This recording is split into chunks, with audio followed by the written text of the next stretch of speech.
તો દોસ્તો એકવાર ફરીથી સ્વાગત છે આપ સૌની પોતાની YouTube ચેનલ ગુજરાત ખબર 2.0 માં। દોસ્તો આજની વિડીયોની અંદર તમને ખાસ માહિતી જણાવવાના છે કે ખેડૂતોને જે PM કિસાન સન્માન નિધિ યોજના છે તેના દ્વારા જે 2000 નો હપ્તો છે તે દર વર્ષે 3 હપ્તા ખેડૂતોના ખાતામાં મોકલવામાં આવે છે।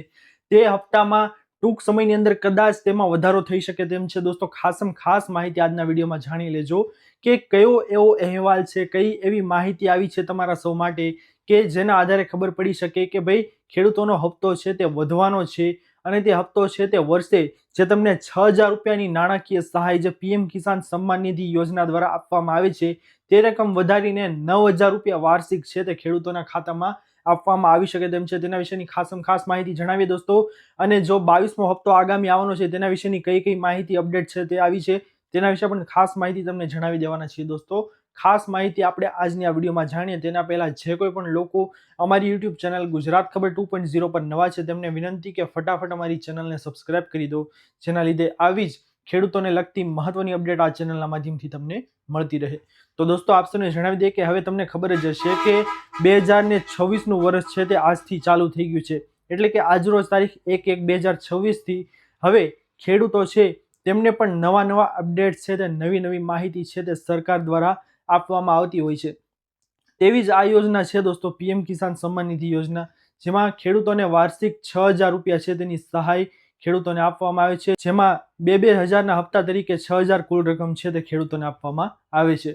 હવે દોસ્તો આની અંદર અપડેટ એ આવી છે કે મીડિયા રિપોર્ટ્સ અનુસાર ખેડૂતોને 22મો હપ્તો છે દોસ્તો તે વધવાનો છે, કારણ કે ટૂંક સમયની અંદર જે બજેટ છે તે બહાર પડવાનું છે અને બજેટની અંદર ખેડૂતોને એવી આશા હોય છે કે તેમના દેવા માફ થાય અથવા તો તેમને ખેડૂતોને જે PM કિસાન સન્માન નિધિ યોજના હેઠળ જે હપ્તાની રકમ આપવામાં આવે છે 2000ની જે હપ્તો છે તેમાં વધારો કરવામાં આવે।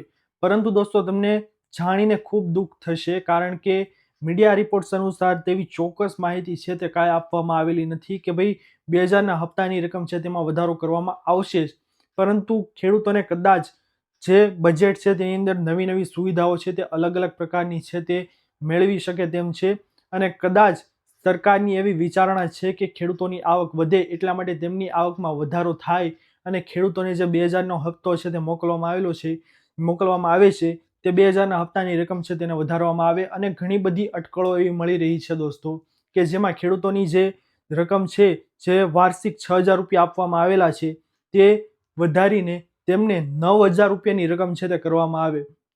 ખાસ અપડેટ છે દોસ્તો આ ખેડૂતો માટે, કારણ કે જે હપ્તો છે દોસ્તો અત્યારે મોંઘવારી પણ તમે જોઈ રહ્યા છો કે મોંઘવારી દિવસે ને દાડે વધતી જાય છે, એવામાં ખેડૂતોને પણ તેમના કમાણીના સ્ત્રોત છે તેમને ઘણી બધી હેલ્પ મળી શકે તેના માટે તેમની રકમ છે તેમાં વધારો કરવો જોઈએ સરકારે।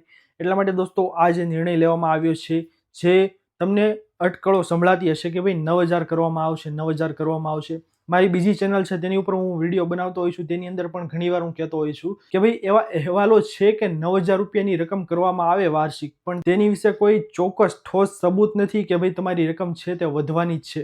બીજી વસ્તુ દોસ્તો કે 22મો હપ્તો છે તે ખેડૂતોના ખાતામાં ટૂંક સમયની અંદર આવવાનો છે।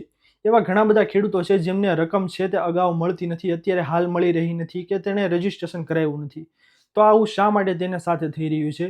તો આની મુખ્ય 3 બાબતો છે દોસ્તો, તે તમે ખાસ જોઈ લેજો કે તમારે જો 2000નો આગામી 22મો હપ્તો છે તે મેળવવો છે ખેડૂતોને, તો તમારે કઈ કાળજી છે તે રાખવાની રહેશે। જે કાળજી વિશે તમને જણાવી દો તો સૌથી પહેલા તો દોસ્તો તમારે જમીનની ચકાસણી છે તે કરાવી લેવાની રહેશે।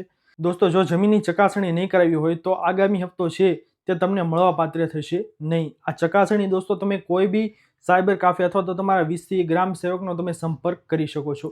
બીજી વસ્તુ દોસ્તો, તમે જો ઓળખ કાર્ડ કઢાવ્યું નહીં હોય ખેડૂતોએ તો તેમને આગામી હપ્તો છે તે મળવા પાત્ર થશે નહીં। અને ત્રીજી અને સૌથી મહત્વપૂર્ણ બાબત કે તમે KYC જો નહીં કરાવ્યું હોય ખેડૂતોએ તો તેમને આગામી હપ્તો છે તેની રકમ છે તે મળવા પાત્ર થશે નહીં। હવે દોસ્તો આ 3 બાબતો તમે કરી લેશો તો તમને જે રજીસ્ટ્રેશન કરેલા ખેડૂતો છે અને નવા ખેડૂતો છે તેમને પણ જણાવું છું કે ભાઈ નવા રજીસ્ટ્રેશન કરેલા ખેડૂતોએ પણ આ બાબતો છે તે સ્પષ્ટપણે કરેલી હોવી જોઈએ, જેનાથી તેમને આગામી 22મો હપ્તો છે તેની રકમ છે તે મળવા પાત્ર થાય। હવે દોસ્તો તમને એ અપડેટ જણાવી દો કે આગામી જે રકમ છે તે ક્યારે ખેડૂતોના ખાતામાં આવશે 22મા હપ્તાની, તો જેવું કે મેં અગાઉના વિડીયોની અંદર કીધેલું હતું કે જાન્યુઆરી અથવા તો ફેબ્રુઆરીની અંદર તેમને હપ્તો છે તે મોકલવામાં આવશે। પરંતુ દોસ્તો અત્યારે એવી અટકળો જણાઈ રહી છે કે જાન્યુઆરી નહીં પરંતુ ફેબ્રુઆરી અથવા તો માર્ચની અંદર ખેડૂતોના ખાતામાં જમા હપ્તો કરવામાં આવશે. એટલે કે ફેબ્રુઆરીના એન્ડમાં અથવા તો માર્ચની શરૂઆતની અંદર હપ્તો છે તે ખેડૂતોના ખાતામાં મોકલવામાં આવશે તેવી અટકળો અત્યારે જણાઈ રહી છે. પરંતુ આ અટકળો છે તે પાકી છે કે નહીં તે કહેવું સ્પષ્ટ નથી. કારણ કે દોસ્તો, જ્યારે પણ કિસાન સન્માન નિધિ યોજનાનો હપ્તો છે તે સરકારે જાહેર કર્યો છે ત્યારે તેની ચોક્કસ કોઈ તારીખ હોતી નથી. બસ ગમે ત્યારે જ્યારે મોદી સાહેબ છે તે કોઈ પણ ફંક્શનની અંદર જતા હોય ત્યારે તે હપ્તાની રકમની જાહેરાત કરે છે, અથવા તો મન કી બાતનો એપિસોડની અંદર તેઓ હપ્તાની જાહેરાત ક્યારે કરવાના છે તેના વિશેની જાણકારી છે તેઓ આપતા હોય છે. એટલા માટે દોસ્તો આની કાંઈ ચોક્કસ તારીખ નથી. ચોક્કસ તારીખ હશે તો હું તમને ચોક્કસ મારા વિડીયોના માધ્યમથી તમને જણાવીશ. અને બીજી વસ્તુ દોસ્તો કે ખેડૂતોને આગામી હપ્તો મેળવવા માટે મેં તમને કીધું તેટલી બાબતો સાવચેત રહી અને તમારે કરાવી લેવાની છે. અને નવા રજીસ્ટ્રેશન કરાવતા ખેડૂતો છે તેઓએ પણ સાવચેતી રાખી અને આ બધી બાબતો KYC, ઓળખ કાર્ડ અને જમીનની ચકાસણીને તેવી બધી બાબતોને સેન્સિટિવ ગણી અને રજીસ્ટ્રેશન કરાવી લેવું, જેનાથી આગામી 22મા હપ્તાની રકમ છે તે ખેડૂતોના ખાતામાં જમા થઈ જાય. દોસ્તો, આ ઇન્ફોર્મેશન તમને કેવી લાગી? આશા કરું છું કે આપ સૌને આ ઇન્ફોર્મેશન છે તે ખાસ પસંદ આવી હશે. જો વિડીયો પસંદ આવ્યો હોય ને દોસ્તો તો વિડીયોને લાઇક કરવાનું સહેજે નહીં ભૂલતા. ચેનલ પર નવા આવ્યા હોય ને તો અમારી ચેનલ ગુજરાત ખબર 2.0 ને ફટાફટ સબસ્ક્રાઇબ કરી લો, જેના લીધે આપ સૌને PM કિસાન સન્માન નિધિ યોજનાના હપ્તા વિશેની અપડેટ અને ખેતીવાડીને લગતી અપડેટ્સ છે તે આ ચેનલના માધ્યમથી મળતી રહે. તો દોસ્તો, મળીએ હવે પછીના વિડીયોમાં. ત્યાર સુધી જય હિન્દ અને વંદે માતરમ.